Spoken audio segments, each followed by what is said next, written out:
আসসালামু আলাইকুম viewers, welcome to এমএইচআর creations. আশা করি আপনারা সবাই খুব ভালো আছেন। 3ds Max টিউটোরিয়ালের দ্বিতীয় পর্বে আপনাকে স্বাগতম। আপনি যদি এই চ্যানেলটিতে নতুন হয়ে থাকেন তাহলে চ্যানেলটিকে সাবস্ক্রাইব করুন এবং পাশে থাকা বেল আইকনটিতে প্রেস করে দিন, যাতে করে পরবর্তী ভিডিওর নোটিফিকেশন আপনি খুব সহজেই পেয়ে যেতে পারেন। তো চলুন শুরু করা যাক আজকের পর্ব।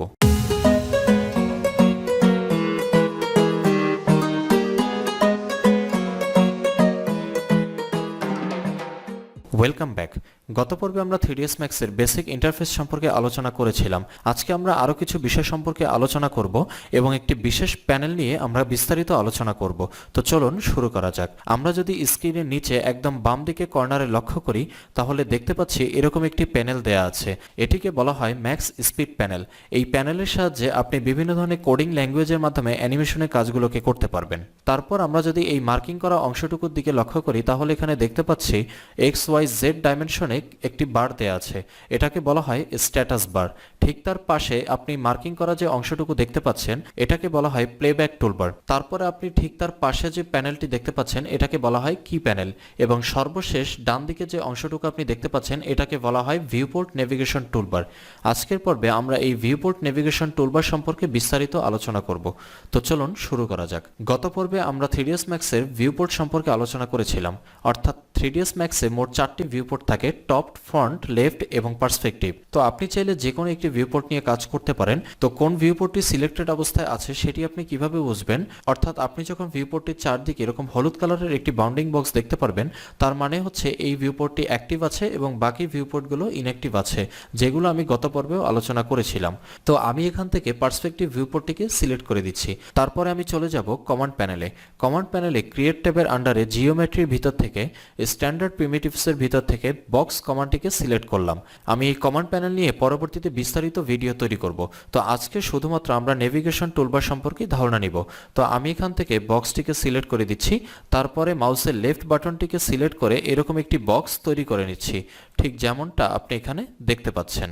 বক্সটি ড্র করার পরে আপনি যদি বাকি ভিউপোর্টগুলোর দিকে একটু লক্ষ্য করেন তাহলে আপনি দেখতে পাচ্ছেন টপ, ফ্রন্ট, লেফট সব দিকে কিন্তু এটি ড্র করা হয়ে গেছে। অর্থাৎ আমি পার্সপেক্টিভে যে বক্সটি অঙ্কন করলাম সেই বক্সটির উপরের অংশটুকু টপ ভিউপোর্টে দেখাচ্ছে, সামনের অংশটুকু ফ্রন্ট ভিউপোর্টে দেখাচ্ছে এবং বাম দিকের অংশটুকু লেফট ভিউপোর্টে দেখাচ্ছে। অর্থাৎ আপনি যে কোনো অবজেক্টই তৈরি করুন না কেন তা 4টি ভিউপোর্টেই শো করবে। তারপর এখানে আরও একটি বিষয় লক্ষ্য করা যাক। আমি যখন বক্সটিকে অঙ্কন করলাম তখন আপনি নিচের দিকের স্ট্যাটাস বারের দিকে যদি লক্ষ্য করেন দেখতে পাচ্ছেন স্ট্যাটাস বারের বক্সগুলো কিন্তু অ্যাক্টিভ হয়ে গেছে। এক্ষেত্রে একটি কথা বলে রাখছি, 3ds Max এর যে ভিউপোর্ট রয়েছে এই ভিউপোর্টগুলো কিন্তু অসীম, অর্থাৎ যার শুরু আছে কিন্তু শেষ নেই। কিন্তু এই ভিউপোর্টগুলোর একটি সেন্টার পয়েন্ট অবশ্যই আছে। আমি যদি মাউসের হুইলটিকে ঘোরাই তাহলে আপনি দেখতে পাচ্ছেন এখানে দুটি কালো কালারের রেখা কিন্তু একে অপরকে ইন্টারসেক্ট করেছে, আর এই ইন্টারসেক্ট পয়েন্টটি হচ্ছে 3ds Max এর সেন্টার। তো আপনি যদি চান আমরা যে বক্সটি অঙ্কন করেছি এই বক্সটিকে সেন্টারে নিয়ে আসতে, তখন আপনি নিচের দিকে স্ট্যাটাস বারে এক্স ডাইমেনশনের ভ্যালুটিকে করে দিবেন 0। তারপরে কিবোর্ডে এন্টার বাটনটিকে প্রেস করবেন। দেন আপনি একইভাবে ওয়াই ডাইমেনশনটিকে 0 করে দিয়ে এন্টার বাটন প্রেস করবেন। দেখতে পারবেন আমাদের বক্সটি কিন্তু পুরোপুরিভাবে সেন্টারে চলে এসেছে। এখন যদি আমি এখান থেকে টপ ভিউপোর্টটিকে দেখি তাহলে দেখতে পাচ্ছেন এটি কিন্তু পুরোপুরিভাবে সেন্টারেই বসে গেছে। এভাবে আপনি চাইলে যে কোনো অবজেক্টের সেন্টারিংটাকে করে নিতে পারবেন।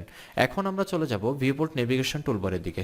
এখানে একদম কর্নারের দিকে যে অংশটি আপনি দেখতে পাচ্ছেন এটাকে বলা হয় ম্যাক্সিমাইজ ভিউপোর্ট টগল, যা আমি গত পর্বেও কিছুটা আলোচনা করেছিলাম। আপনি যে ভিউপোর্টটিকে সিলেক্ট করে রাখবেন সেই ভিউপোর্টটিকে আপনি যদি বড় করতে চান তখন আপনি এই অপশনটিতে একবার যদি ক্লিক করেন দেখতে পারবেন ভিউপোর্টটি কিন্তু বড় আকারে চলে এসেছে। আবার যদি আপনি এই অপশনটিতে একবার ক্লিক করেন তাহলে আগের অবস্থায় কিন্তু চলে আসবে। আশা করি এটি আপনি বুঝতে পেরেছেন। তারপরে এর উপরে যে অপশনটি রয়েছে তা হচ্ছে জুম এক্সটেন্ড অল সিলেক্টেড। এটির কাজ হচ্ছে, ধরুন আমি ভিউপোর্ট থেকে সমস্ত ড্রয়িংগুলোকে দূরে সরিয়ে দিলাম। অর্থাৎ আপনি যেরকম এখানে দেখতে পাচ্ছেন ড্রয়িংগুলো অনেক ছোট ছোট হয়ে গেছে এবং আমি জুম আউট করে এগুলোকে আমি আমার স্থান থেকে সরিয়ে দিচ্ছি। এখন যদি আপনি চান যে এই অবজেক্টটিকে আপনি আগের অবস্থায় ফিরিয়ে আনতে, তখন আপনি এখান থেকে জুম এক্সটেন্ড অল সিলেক্টেড এই অপশনটিতে যদি একবার ক্লিক করেন দেখতে পারবেন সেটি কিন্তু আগের অবস্থায় চলে আসবে, ঠিক যেমনটা আপনি এখানে দেখতে পাচ্ছেন। এরপরে যে অপশনটি রয়েছে সেটিকে বলা হয় জুম এক্সটেন্ড সিলেক্টেড। এই অপশনটি মূলত আগের অপশনটির মতোই কাজ করে, কিন্তু এটা শুধুমাত্র যে ভিউপোর্টটিকে আপনি সিলেক্ট করে রাখবেন সেই ভিউপোর্টের উপরে কাজ করবে।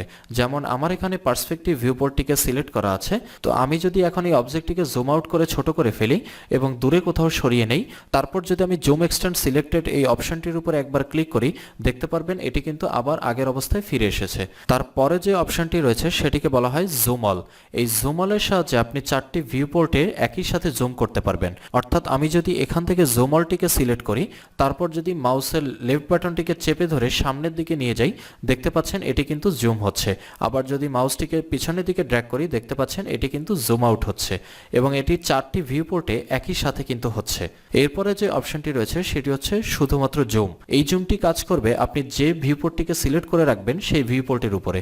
তো আমি এখান থেকে জুমটিকে যদি সিলেক্ট করি, তারপরে যদি মাউসের লেফট বাটনটিকে চেপে ধরি, দেখতে পাচ্ছেন শুধুমাত্র পার্সপেক্টিভ ভিউপোর্টের অবজেক্টটি জুম আউট হচ্ছে এবং জুম ইন হচ্ছে এবং বাকিগুলো কিন্তু আগের অবস্থাতেই আছে।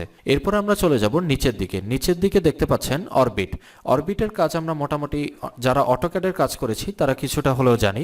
অর্থাৎ একটি অবজেক্টকে ঘুরিয়ে ফিরিয়ে দেখার জন্য এই অরবিট কমান্ডটিকে ব্যবহার করা হয়। তো আমি এখান থেকে অরবিটটিকে সিলেক্ট করছি। সিলেক্ট করার পরে আপনি দেখতে পাচ্ছেন এরকম একটি সার্কেল কিন্তু আপনার অবজেক্টের মধ্যে চলে এসেছে। তো আমি এখন এটির মধ্যে মাউসের লেফট বাটনটিকে চেপে ধরে যদি ঘোরাতে থাকি, দেখতে পাচ্ছেন এটি কিন্তু অরবিট হচ্ছে। অর্থাৎ আমি এর 4টি পাশ দেখতে পাচ্ছি, টপ সাইডটিকে দেখতে পাচ্ছি এবং বটম সাইডটিকেও কিন্তু দেখতে পাচ্ছি। তো অরবিটের কাজ মূলত এটাই। এরপরে যে টুলসটি রয়েছে তা হচ্ছে প্যান। প্যানের কাজও আমরা মোটামুটি জানি যারা অটোক্যাডের 2D বা 3D যে কোনো কাজই করে থাকি না কেন, কোনো অবজেক্টকে এক স্থান থেকে অপর স্থানে সরিয়ে নেওয়ার জন্য এই প্যান অপশনটিকে কাজে লাগানো হয়। তো আমি এখান থেকে প্যানটিকে সিলেক্ট করে নিচ্ছি। তারপরে যদি মাউসের লেফট বাটনটিকে চেপে ধরে এক স্থান থেকে আরেক স্থানে নিয়ে যাই, দেখতে পাচ্ছেন আমাদের অবজেক্টটি কিন্তু মুভ হচ্ছে। অর্থাৎ এক স্থান থেকে এই অবজেক্টটি আরেক স্থানে সরে যাচ্ছে। এরপরে সর্বশেষ যে অপশনটি রয়েছে সেটি হচ্ছে ফিল্ড অফ ভিউ। এই ফিল্ড অফ ভিউ হচ্ছে স্মুথভাবে কোনো অবজেক্টকে জুম করার কাজে ব্যবহৃত হয়। অর্থাৎ আপনি যদি চান নির্দিষ্ট কোনো অবজেক্টকে স্মুথভাবে জুম করবেন, তখন আপনি এই ফিল্ড অফ ভিউটি কাজে লাগাবেন। তো আমি এখান থেকে ফিল্ড অফ ভিউটিকে সিলেক্ট করে দিচ্ছি। তারপরে যদি আমি মাউসের লেফট বাটন চেপে ধরে সামনের দিকে ড্র্যাগ করি, দেখতে পাচ্ছেন খুব স্মুথলি কিন্তু এটা জুম হচ্ছে।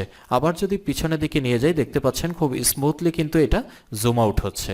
তো ভিউপোর্ট নেভিগেশন টুলবারে মূলত এই 8টি অপশনই থাকে। আপনি যদি একটু প্র্যাকটিস করেন তাহলে এই 8টি অপশন সম্পর্কে আপনি একটি পরিপূর্ণ ধারণা পেয়ে যাবেন। তো এই ছিল মোটামুটি আজকের পর্ব। পুরো ভিডিওটি দেখার জন্য আপনাকে অসংখ্য ধন্যবাদ। পরবর্তী পর্ব থেকে আমরা বাকি বিষয় সম্পর্কে ধীরে ধীরে জানার চেষ্টা করব। সে পর্যন্ত সবাই সুস্থ থাকুন, ভালো থাকুন এই আশা রেখে আজকের মতো এখানেই বিদায় নিচ্ছি। আল্লাহ হাফেজ।